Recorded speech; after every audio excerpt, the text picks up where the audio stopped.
Sebenarnya ni jambatan kedua lah. Jambatan yang kali kedua orang kampung bina. Jambatan sementara tempoh hari yang pertama dia orang bina di atas sana sikit. Belah atas sikit. Lepas tu datanglah sekali lagi kepala air. Maka runtuh lah. Yang kali kedua buat kat sini. Jadi setakat ni yang ni masih lagi mampu bertahan lah.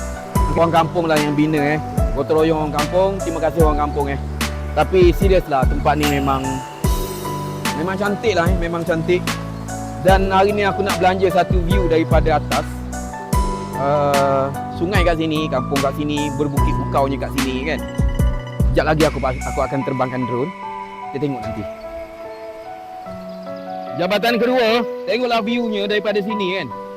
View-nya memang orang kata sangat mendamaikan lah. Ramai budak-budak mandi petang ni, tapi belum ada lagi. Tak tahulah kenapa hari ni tak ada. Kalau ada aku dah sediakan jajan untuk mereka. Kalau dia orang ada lah tapi tak apalah. Kalau tak ada pun tak apa, cuma aku nak belanja view hari ni. Nak tunjuk betapa subhanallah memang cantik sangatlah. Sungai yang ada kat sini cuma airnya tak apa jenis sebab semalam hujan.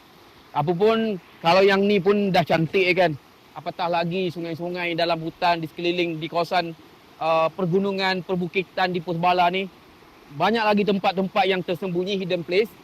Aku rasa di kawasan sungai, di kawasan kampung ni pun dah cukup-cukup cantik lah kan. Rasanya kalau orang tak pernah tengok, kalau rasa tengok sungai pun dia rasa dah geram. Macam orang luar tak tahulah. Kalau tengok sini kan tak tahulah. Tapi itulah kelebihan dan keistimewaan yang ada pada Pos Balar